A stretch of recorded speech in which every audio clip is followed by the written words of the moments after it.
내 남자의 은밀한 웃으면 안 되지. 다시. 요 앞에 자르고. 계속 자르지 말고 그냥 하죠. 대표님 웃지 마세요.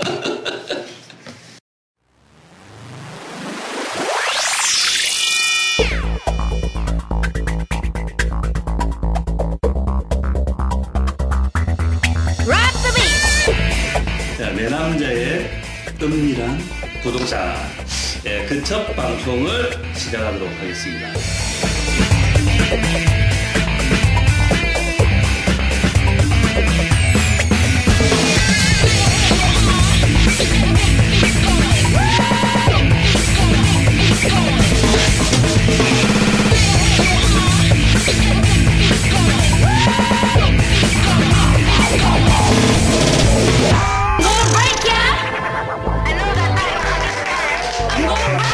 반갑습니다. 오랜만입니다. 시험 방송을 하고 한 달 만에 이렇게 모였습니다. 모이기 쉽지 않았어요. 모이기도 쉽지 않았고 그동안 어떻게 잘 지내셨죠? 우리 원장님 인사 한마디 하시죠. 네. 안녕하십니까. 경매학원을 운영하고 있는 양 원장입니다. 반갑습니다. 반갑습니다. 그리고 우리 저기 노 소장님. 공인중개사 사무소를 운영했었던 전 공인중개사 소장 노 소장님 반갑습니다. 아니 굳이 뭐 그렇게 중개했었던 했었던 이런 말씀 안 하셔도 됩니다. 이게 공인중개사가 제가 그동안 좀 알아봤는데 쉽게 따는 게 아니더라고요. 고속시에서 따는 게 아니기 때문에 거기 또 딴다고 해서 저는 뭐 소멸 수요가 있는 줄 알았는데 계속 죽을 때까지 할 수 있다길래 그냥 공인중개사로 계속 남아주시면 될 것 같고 우리 또 김 대표님 인사하시죠. 반갑습니다. 여전히 투자만 하고 있습니다. 투자만 하고 있으니까 좀 나름 바빴습니다. 투자만 한다고. 김 대표입니다. 반갑습니다. 반갑습니다.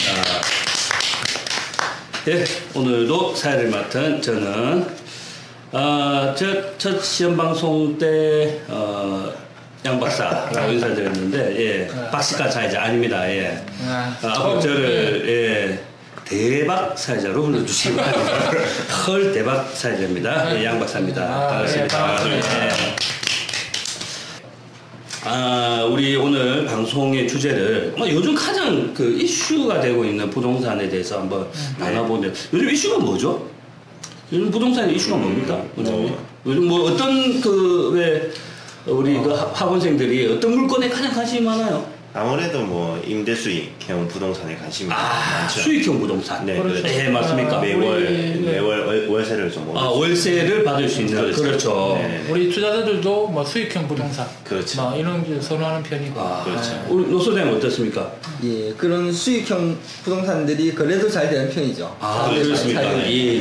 왜냐하면 이제 은행에 돈을 넣어봤자 예금을 해도 은행 이자가 얼마 안 되니까 그걸로는 이제 생활을 못 하는 거죠. 그래서 이제 부동산으로부터 이제 꾸준한 수입을 벌기를 원하는 그런 이야기는 저도 사실 제가 은행에 돈이 없어가지고 처음 들어보는데 은행 이자가 얼마 안 되군요.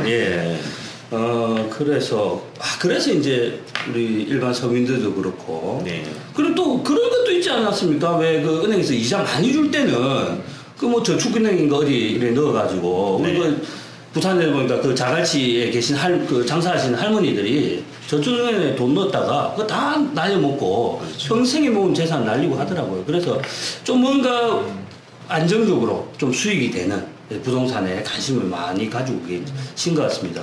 우리 노 소장님께서는 공인중개사 공부를 하셨으니까 잘 아시겠지만은 수익형 부동산이라 하면 어떤 것들이 있습니까? 제일 대표적인 게 상가가 있겠죠. 상가. 그리고 이제 원룸, 고시텔 이런 것들이 있겠습니다. 주로 임대 수익이 많이 나오는. 임대 수익이 나오는. 오피스텔 이런 것도. 오피스텔도 마찬가지고. 어차피. 우리 원장님 그런 물건들이 경매도 많이 나옵니까? 많이 나오죠. 많이 나오는데 상가 같은 경우에는 경매 정말 많이 나와요. 근데 상가는 1층 상가가 좀 좋은데 1층 상가가 잘 안 나오죠.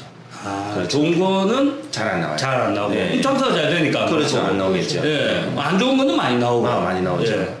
그럼 뭐 돈이 안 되는 이야기인데 넘어가고 상가 돈이 안 되겠네 그러네. 예. 그럼 뭐 일반 우리 같은 사람들이 상가 하나 살려면 네. 뭐억 단위가 넘는 돈이 들어가는 경우도 많고 쉽게 말해서 뭐 몇 천만 원 안 되는 상가는 수익을 보장을 못 한다는 이야기 아닙니까? 그죠? 그렇죠. 그러면 우리 서민들이 관심 있어 할 수 있는 또 다른 임대 수익을 얻을 수 있는 부동산들 또 뭐가 있습니까? 뭐 소액으로 할 수 있는 거 중에는 뭐 고시텔이나 뭐 고시원. 아, 고시원. 그렇죠. 예. 뭐 그 그렇게 제가 해서 알기로는 얼핏 얼마 전에 뉴스 신문 기사를 접한 것 같은데 네. 뭐 대한민국에 뭐 고시원이 없어지고 있다. 쉽게 말해서 옛날에 우리 법조계에 계신 판검사님들께서 공부하던 그런 데를 고시원이라 하지 않습니까? 서울에 왜 관악시 그렇죠, 신림동을 그렇죠. 뭐 대표적으로 이야기하는 네. 그것을 이야기하는 것 같은데 네. 그런 고시원을 말씀하신 것 같은데 네, 맞습니다. 지금 어떻습니까? 노사님 고시원이 많이 있습니까 요즘도? 요즘에 점점 많이 줄어들고 있는 추세입니다. 이제 법률적인 혜택도 점점 규제도 많이 강화가 되어 가고 있고요. 그리고 이제 이런 고시원의 대체 상품으로서 뭐 오피스텔이라든지 원룸이라든지 또는 요즘에 유행하는 도심의 생활주택 이런 것들로 많이 전환이 되고 있죠. 그래서 이러한 것들이 이제 월세가 크게 차이가 많이 나지 않기 때문에 이왕이면 고시원보다는 그러한 쪽으로 많이 사람들이 선호를 하는 편이죠. 네. 결과적으로는 돈이 안 되기 때문에 돈이 안 되기 많이 때문에. 줄고 있다는 이제 추세를 밖에 없고 왜냐면 아까도 말했지만 규제가 있기 때문에 그러니까 결국은 그 규제를 따라가기 위해서는 돈을 더 투자해야 되고 그렇죠. 그 투자에 대해서 못 쫓아가기 때문에 줄고 있다는 건 뭐 당연한 맞다. 그렇습니까? 아니 우리 김 대표님이 고시원을 직접 운영을 해본 경험이 있지 않습니까? 아 그렇습니까? 네. 오. 유일하게 개발한 건입니다. 네. 그 이야기 좀 이따 듣도록 하죠. 예. 아니 저는 그 고시원이 없어졌다고 해서 네. 그 요즘 그 사법 고시생들이 요즘 로스쿨을 많이 가지 않습니까? 그래서 이제 그 사법 고시를 안 쳐도 되니까 예 고시원이 좀 줄어든 줄 알았어요. 아 그런 부분이 아니군요. 아직도 나이 드신 분들은 고시원 하면은 이제 공부한다 이런 예, 예. 개념이 많은데 지금은 이제 고시원 하면 이제 방 개념, 원룸 개념, 원룸 개념. 그런 이제 개념이고 투자자 입장에서도 수익형 부동산으로 분류될 수 있는 부분이 있기 때문에. 근데 고시원이 네. 제가 알기로는 굉장히 평수가 작은 걸로 알고 있는데 그렇죠. 어느 정도 됩니까? 평수가? 누우면 끝이죠. 누우면. 누우면 끝이죠. 그러면 그리고 큰 사람은 제대로 눕지도 못합니다. 이 대표님 같은 분들은. 그러니까. 예. 그 눕지도 못하는 걸 어떻게 사업을 하셨을까 왜? 근데 저는 이제 틈새를 좀 노린 부분이 있었죠. 지금 눕고 좀 뒤집을 수 있는 공간까지 조금 대표님 지금 등치로 봐서는 틈이 안 보이는데 어떻게 틈새를 공략하시는지 누웠다가 모르겠습니다. 한번 뒤집을 수 있는 공간 그 그렇군요. 정도까지 조금 높여가지고 사업을 그럼 어디 고시원을 그럼 직접 운영을 하신 겁니까? 운영을 했었죠. 매매를 해서 사가지고. 그렇죠. 이제 사게 된 것도 제일 처음에 아까 투자 개발인데 우리 이제 투자하는 모토가 아니야. 싸게 사서 이제 비싸게 팔자. 이익을 얹어가지고 그러니까 좋은 말로 하면 네. 수익을 내서 이제 비싸게 팔자 이렇게 그렇죠. 그런 모토로 네. 하다 보니까 이제 상가를 하나 싸게 취득을 했었습니다. 네, 그래서 한 매매로 사신 거예요, 그걸? 아니죠. 매매로는 싸게 안 팔라고 그러죠. 그렇죠, 그렇죠. 예. 분양 금매로 네. 사신 겁니까? 분양이나? 금매도 그렇게 금매도 아니죠. 그럼 뭐로 사셨습니까? 경매로. 경매로 사셨습니까? 우리 양원장님의 예. 자문을 좀 듣게 해서 예. 경매로 취득을 사셨구나. 했었고요. 예. 제가 뭐 자문 구해서 이제 권리 분석 이런 것까지 구하다 보니까 근데 이게 지금 투자이고 그대로 팔면은 역시 사람들이 안 사요. 그렇겠죠. 요즘은 부동산 실거래가 신고가 있어가지고 예. 취득 가격이 다 나온단 말이에요. 예. 그래서 보니까 안 살려고 그러다 보니까 이거를 개발하게 됐죠. 상가를. 상가를 개발을 어떤 식으로 할까 싶으니까 수익형 부동산. 그렇게 하다 보니까 고시원이 딱 맞다. 그냥 상가를 원룸으로 개조는 불법이잖아요. 우리 불법은 또 고시원을 사신 것이 아니라 그렇죠. 상가를 경매로 낙찰받아서 그렇죠. 고시원 형태로 개조를 해서 그렇죠. 운영을 하셨네요. 네. 예. 요즘은 IP가 좋아서 IP IP가 뭡니까? 인터넷 인터넷 IP. 그래. 네. 인터넷 인터넷이 좋아가지고 네. CCTV도 인터넷으로 다 보고 그래서 네. 이제 운영도 무인 시스템. 요즘 무인 모텔도 많이 있잖아요. 어제 안 가봐서 모르겠습니다. 그렇죠. 그래서 저 말도 말만 들었어요. 그렇죠. 저도 말 가보신 분이라고 야구장에 말고도 없을 것 같은데. 간판에 보면 무인 모텔 이런 게 많이 있어요. 그러니까 그런 것처럼 저희 고시원도 무인으로 운영을 했기 때문에 경비도 줄이고 나름 수익도 많이 났던 그런 부분이 있었습니다. 그러니까 사람들이 우리 바둑이나 장기를 두면은 한 수, 두 수, 세 수, 네 수를 앞으로 두고 하듯이 상가 그 자체를 팔려고 하면 안 팔린다고요. 예. 그러니까 한 수 내다 보고 이거를 개발해서 팔아야 거기에 대한 부가가치를 높이가지고. 아니 근데 그 상가를 얼마 정도 싸게 낙찰받으셨어요? 감정가는 2억이었죠. 감정가 2억이고. 예, 2억이었고 이거를 제세 공과금 다 포함해서 6천. 6천만 원에 정말 싸게. 낙찰받으셨어요. 예. 아니 왜 이렇게 경매하면 이렇게 다 싸게 나옵니까? 아니 근데 상가는 기본적으로 네. 가격이 가격이 상가가 이게 상권이 죽어버리면 상가는 기본적으로 많이 떨어지는데 거기서도 더 많이 떨어졌던 게 여기서 이제 공사업자가 조금 좀 권리를 좀 주장하면서 그 공사업자라는 건 그 상가 건물을 그렇죠. 신축했던 뭐 인테리어 업자가 자기가 인테리어를 좀 한 비용을 달라고 이렇게 좀 이렇게 협박해야 되나 이런 압박. 제가 볼 때는 그 대표님이 협박당할 등치 아니신 것 같은데. 그러니까. 근데 그 공사업자가 왜 공사비를 대표님한테 달라고 했죠? 그러니까. 그건 내한테도 그거는 앞전 소유자한테 달라고 해야 되는데, 근데 앞전 소유자가 자기 뭡니까? 형수예요, 형수. 집주인은 자기 형수고, 공사업자는 자기 시동생이고. 그러니까 일종의 자기들끼리 짜고 내한테 돈을 좀 낙찰자한테 돈을 좀 받아 먹으려고 했던 부분이 있었는데, 뭐 간단하게 뭐 얼굴 들이매고 좀 얘기하니까 자기들이 그랬을 것 같습니다. 뭐 얼굴만 들이내면 그냥 뭐 해결이 됐을 것 같네요. 이거 대단히 다음에 혹시 저도 필요한 일 있으면 한번 연락 드리도록 하겠습니다. 자, 그래서 결국 돈을 많이 벌었습니까? 그래가지고 집을 받고 나서 이렇게 그래서 아까 그런 권리 때문에 대출이 안 됐었거든요. 그 당시에. 상가를 받으면 대출이 된다고 그랬는데, 대출이 안 됐는데. 그럼 6천만 원이 현금으로 들어갔죠? 그렇죠. 돈이 많으시네. 있으셨네요. 그때 아버지 돈 빌렸습니다. 고금리로 빌렸습니다. 지금까지 갚고 있고 있어요. 파도론을 이용하셨군요.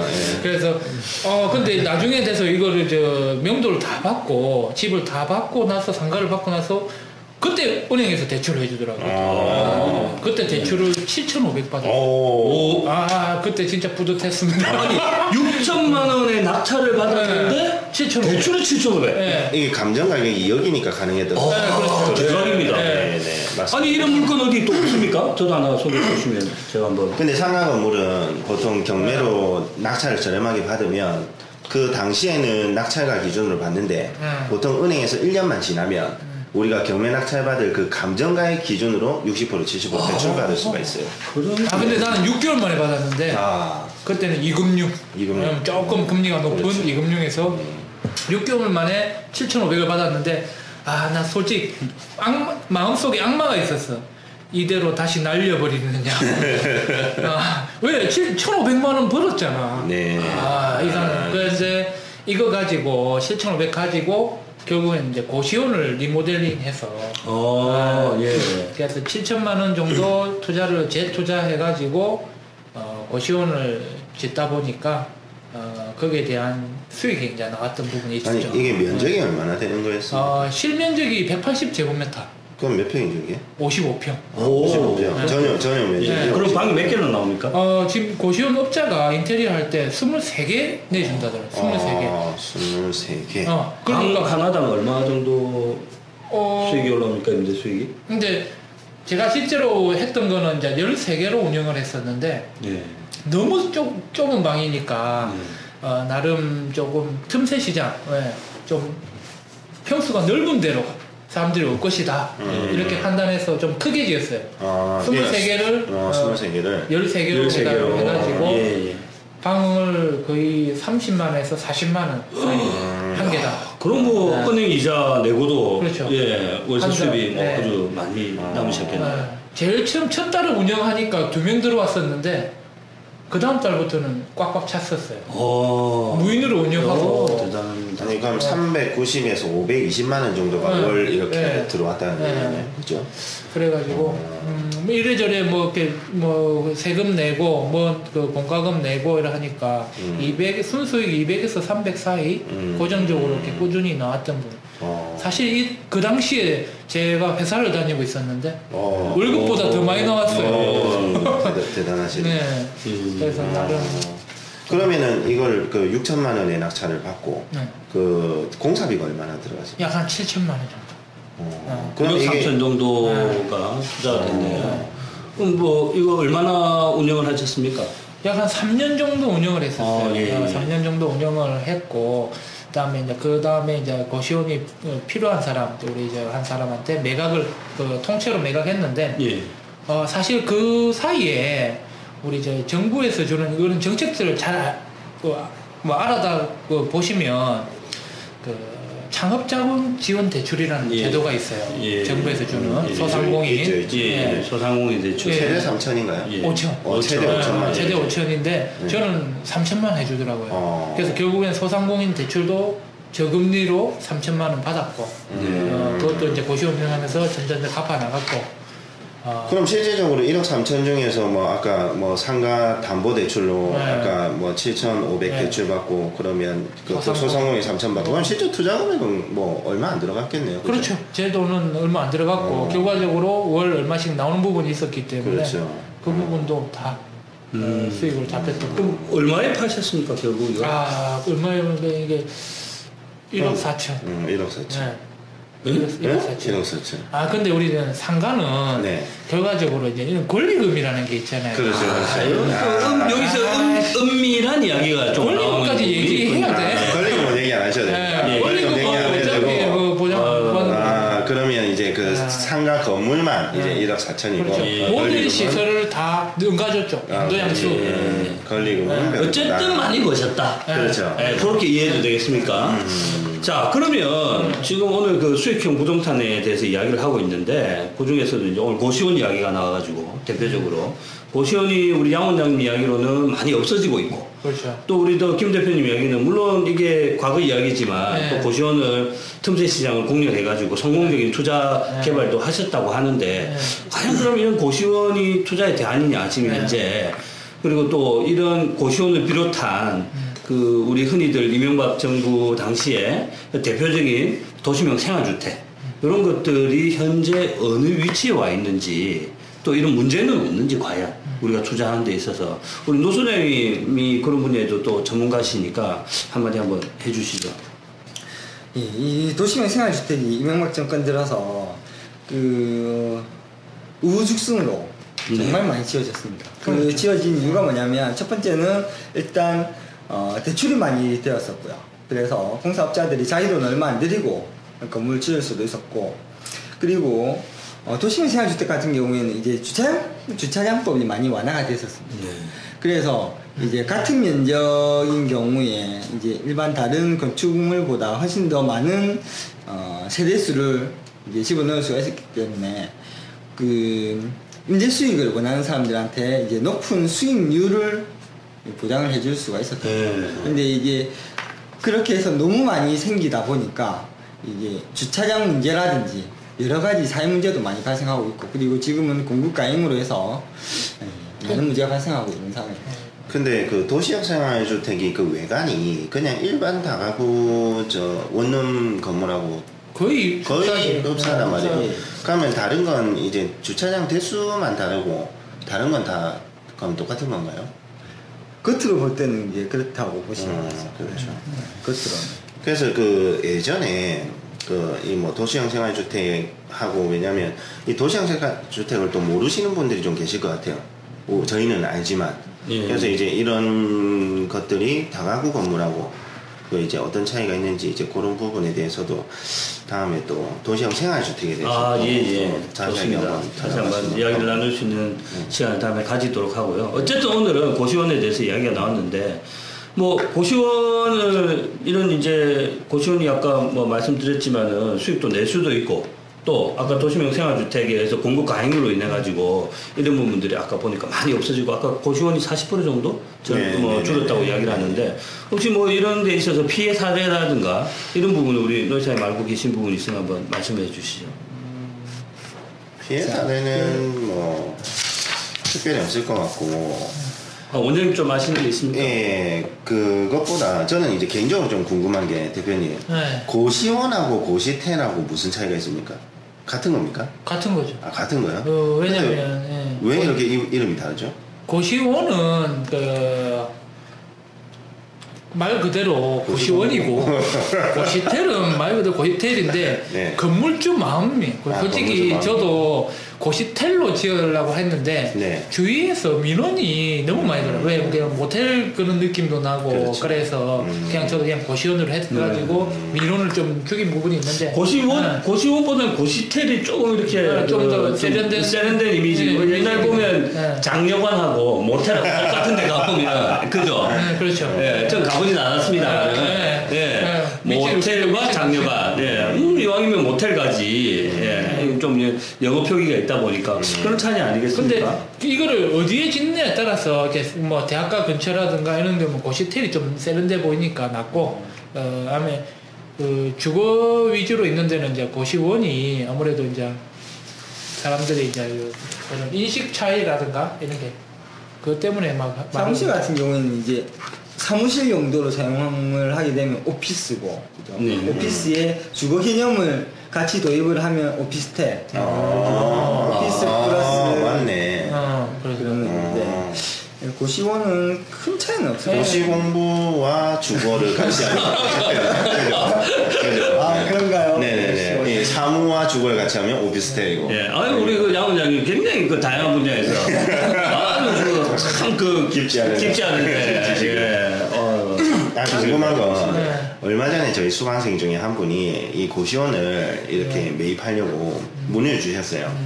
저는 이제 잘 몰라서 우리 저 대표님한테 그 문의를 한번 드렸었는데 그 고시원이 지금 허가가 나지 않은 그 상태로 운영을 하고 있는 그 고시원들이 많더라고요. 사업자 등록도 안 되어 있고. 그렇죠. 근데 그런 고시원들이 매매가 된단 말이에요. 그 이제 그게 왜 그렇죠? 허가가 안 나고 사업자 등록도 안 되어 있고. 그런 부분을 지금 참 그러니까 중요시하고 그 주의해 깊게 봐야 되는데 왜냐면은 이 고시원에서 그동안 사건 사고가 엄청 많이 났었어요. 살인사건 그렇죠. 뭐 이런 것부터 해서 방화 사회적 문제가 많이 됐죠.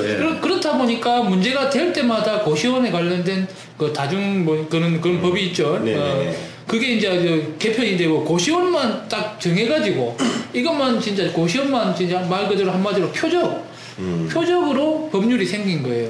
그러다 보니까 소방법이 생기고 스프링클러 설치하고 복도폭을 좀 넓혀야 된다 이러다 보니까 근데 그게 우리 법이 기존 업체들한테는 고시원한테는 적용이 안 되지만 이거를 팔게 되면 새로 신규 신규 취득이 된다. 그렇죠. 신규 취득하는 사람은 새로운 법을 적용받아야 되거든요. 그런 법 때문에 그렇다면 우리가 일종의 불가능한 그런 법들이 있어요. 왜냐면은 지금 옛날 법에는 고시원 복도폭이 90cm였어요. 제가 할 때는. 근데 지금은 120cm입니다. 고시원 만드는 기준이. 이제 불이 났을 때 뭐 통로. 그렇지. 통로라든가 이런 통로 압박 개념. 그러니까 그런 것 때문에 120cm 늘어났는데 그렇다면은 지금 새로 신규로 하는 사람들은 120으로 맞춰야 그렇죠. 사업자 등록이 나오는 허가가 허가가 된다. 네, 소방법에 맞춰야. 그렇죠. 그럼 기존에 90으로 돼 있는 것들을 저희가 새로 취득을 하게 되면 안 나오죠.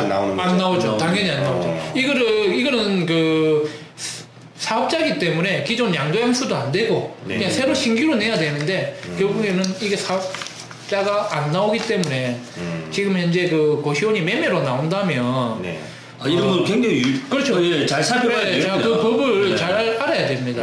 그러니까 이제 복도폭이 120이어야 되고 또 아까 스프링클러도 의무적으로 설치하게끔 돼 있고. 예전에는 그러면 설치 안 했어요. 예전에는 그 층수 뭐 이런 것도 따라서 설치해도 되고 안 되고 규정이 있었는데 요즘은 무조건 스프링클러 하고 또 여러 가지 또 몇 가지 뭐 유도등이라든가 뭐 이런 게 있어요. 그래서 저희 그 수강생 중에 한 분이 이거 살려고 하다가 이제 검토를 해보니까 최초에는 아마 사업자 등록이 되어 있었을 건데 이게 매매가 되면서 사업자 등록이 안 되는 거죠. 그래서 그 사업자 등록이 안 된 상태로 몇몇 주인을 거치다 보니까 여전히 지금 사업자 등록이 안 된 채로 거래가 되고 있는 거죠. 그러니까 사람은 수익형 부동산 하니까 수익은 많이 나오는데 그게 엄연한 불법이라는 거죠. 나중에 와서 위험 부담이 있는 부분이기 때문에 그 부분을 조심히 취득해야 되고. 사업자 등록이 안 되면 우리 상가에 거는 그 보증금 같은 거, 그렇죠. 그것도 보호가 안 되겠네요. 그렇죠. 상가 임대차 보호법도 적용이 안 되고. 네, 안 되고. 근데 이게 보증이 하나도 사업자 등록증을 해야 보증이 되죠. 그렇죠. 그래서 사업자 등록을 안 하니까 이제 보호도 안 되고. 보호도 안 되고. 그래서 뭐 한 1억 원 정도를 들여가지고 이걸 매입을 하려고 하시더라고요. 한 달에 200만 원인가 이렇게 나오는데 꽤 높은 수익이 나오는데 결국은 이제 문제가 있는 부분이라 이제 뭐 하지 말라고 이렇게 말씀을 드렸죠. 네, 뭐 결론적으로 정리를 해보면은 지금 오늘 이제 수익형 부동산의 일부분이 고시원 또는 고시텔에 대해서 이야기를 좀 나눠봤는데 물론 고시원과 고시텔이라는 형태로 개발을 해서 수익을 번 우리 김 대표는 이야기도 있었지만은 우리가 뭐 수익형 부동산이라고 해서 마음대로 이렇게 덤비다가는 함정에 빠질 수도 있고 또 불법을 뭐 저지를 수도 있고 또 본인이 그런 위험 부담을 감수해야 될 수도 있고 그래서 이런 수익형 부동산에 대해서도 법률 관계라든지 이런 부분을 면밀하게 조사를 해서 하실 필요가 있다. 그러니까 원룸하고 고시원하고 이런 차이점을 많이 물어보시는데 아까 전에 고시원은 개인 사업자를 해야 되기 때문에 물론 원룸도 그 건물주가 임대사업자를 내지만 그래가지고 그거 부분을 좀 검토를 해볼 필요가 있는 것 같아요. 그리고 뭐 여담으로 좀 더 말씀드리면 그 신문기사 나온 거를 이렇게 검색을 하다 보니까 그 오피스텔을 분양을 한다고 했는데 이게 고시원을 분양을 한 뭐 사례가 있더라고요. 그래서 이제 뭐 얘기를 쭉 들어보니까 이제 실제로 이제 고시원을 지어놓고 이제 분양은 오피스텔로 한다 해가지고 이제 계약금, 중도금, 잔금을 받았는데 나중에 이제 그러면 이제 오피스텔이면 각 호실마다 이렇게 개별 등기가 돼야 되는데 이게 그 고시원을 그 분양받은 30명이 건물 한 채에 대해서 30명의 그 공동 등기로 지분 등기로 이렇게. 그래서 고시원은 그렇죠. 그러면 이제 개별적으로 매매를 할 수도 없고 임대를 줄 수도 없고 그래서 이제 뭐 그런 사기 피해도 좀 있던데 그 고시원 이렇게 분양을 오피스텔 분양 받는 분들도 이런 부분이 이제 좀 제대로 확인을 해보고. 근데 요즘은 고시원도 오피스텔처럼 멋지게 딱 완전히 갔을 때 한 집마다 이렇게 보이기 때문에 현장에 가도 이게 지금 오피스텔처럼 보이는 부분이 있기 때문에 그런 피해를 막을 수 있는. 그러니까 그런 법은 등기부등본을 떼봐야죠. 근데 이제 분양할 때는 건물이 올라가고 있는 상태로 분양을 할 거 아닙니까? 그렇죠. 그러면 어떤 부분을 확인해야 됩니까? 그 부분은 이제 확인을 하려고 하면 그 부분밖에 그 확인할 수 있는 방법이 해당 구청의 건축 허가가에 이게 어떤 용도로 건축 허가 났는지를 확인을 해보는 방법입니다. 이게 뭐 다세대인지 다가구인지 뭐 고시텔인지 뭐 이런 거. 건축가에 알려줍니까 그냥? 알려줍니다. 우리 그 서민들이 그 공무원들 국가를 상대로 뭘 물어보는 걸 잘 못하거든요. 그렇죠. 그런 부분들도 참. 요즘은 잘 알려주죠. 요즘은. 요즘은 공무원 서비스가 많이 좋아졌습니다. 우리 노선님께서 굉장히 역시 뭐 법률적으로 법률적인 부분을 굉장히 박식하신 것 같습니다. 진짜 이 공인중개 몇 회 공인중개사 하셨죠? 13회 거의. 이거 혹시 방송 정치하시는 13회 공인중개사분들 대단하십니다. 역시 공인중개사 날로 먹은 게 아니다. 대단하십니다.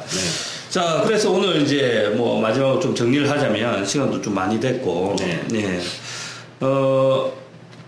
최근에 가장 인기 있는 수익형 부동산, 그 중에서도 오늘 고시원, 시텔에 대해서 좀 이야기를 나눠봤는데, 어쨌든 결국은 투자를 하시고자 하는 우리 소비자분들, 또 이제 그런 관심 있는 분들이 구체적으로 또 구청이라든지 또 아까 말씀하신 등기부등본이라든지 여러 가지 또 정상적인 절차를 거쳐가지고 확인을 하시고 투자를 하셔야지만이 절대 손해를 보지 않는다. 또 한편으로는 남들이 들어가지 않는 곳에 틈새 시장을 공략해서 수익을 또 만들어낼 수 있는 길 또한 분명히 있다. 어쨌든 이 모든 것은 우리 방송을 듣는 청취자분들이 판단을 해서 공부하셔야 된다는 거. 그렇죠. 공부를 해서 반드시 성공 투자를 하셔야지만이 저희들한테 뭘 받아가실 수 있다? 집들이 세트. 집들이 세트. 저희 방송 청취하신 분들께 집들이 선물 세트는 상관이 없죠? 다가구 주택이든 공동주택이든 뭐 오피스텔이든 뭐 고시원이든 고시원 들어가시고 신청하실 수도 있겠는데 오늘 방송을 들으시고 자 오늘 뭐 즐거운 이야기 많이 나눠봤는데 우리 뭐 돌아가면서 한마디씩 좀 인사 말씀하시고 마무리하면서 뭐 다음 방송 안내 조금 하고 마치도록 하겠습니다. 우리 양 원장님. 일단 뭐 이렇게 많은 분들이 수익형 부동산에 대해서 관심이 많고 그 다음에 또 어떤 부분을 이제 투자를 해야 될지 잘 모르는 부분들이 굉장히 많습니다. 그러면 일단 뭐 부동산을 통해서 이렇게 추천받은 매물들이 있을 거라고 생각이 들어요. 뭐 원룸이 될 수도 있고 모텔이나 고시원이나 될 수 있고 그런 부분을 섣불리 이제 잘 모르는 상태에서 어떤 계약을 하시거나 하지 마시고 반드시 공부를 좀 하시고 학원에 가시면 이제 뭐 많은 전문가들이 또 있으니까 같이 또 물어보시고 그렇게 해서 신중한 판단을 통해서 매입을 하시기를 바랍니다. 좋은 말씀이십니다. 우리 노 소장님 먼저 하시죠. 지금 당장 인기 있는 부동산 상품이라고 해서 앞으로 계속 인기가 있을 거라고 장담은 못 하거든요. 그러니까 현재 부동산의 유행이 너무 민감하게 따라가지 마시고 진짜 나한테 필요한 부동산이 어떤 부동산인지 다시 한번 잘 생각을 해보시고 부동산을 구입을 하시기 바라겠습니다. 훌륭하신 말씀입니다.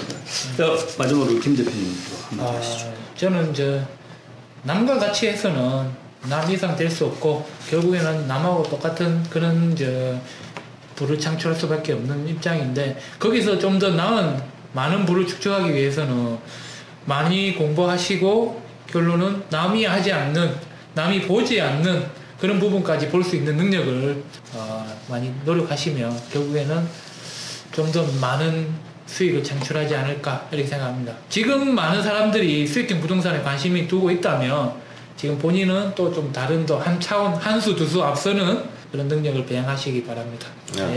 오늘 뭐 마무리가 다들 너무 멋지신 것 같습니다. 사실 다음 방송에 대해서 미리 좀 고지를 해드려야 되는데 우리 시청자분들, 청취자분들께 빠른 시간 내에 또 이런 좋은 이제 정보와 그리고 성공 사례 이런 것들을 그리고 또 피해보지 않는 또 이런 이야기들을 모아가지고 진행할 수 있도록 하겠습니다. 자, 우리 내 남자의 은밀한 부동산 이 이야기는 대한민국 전 국민이 부자 되는 그날까지 계속 됩니다. 수고하셨습니다.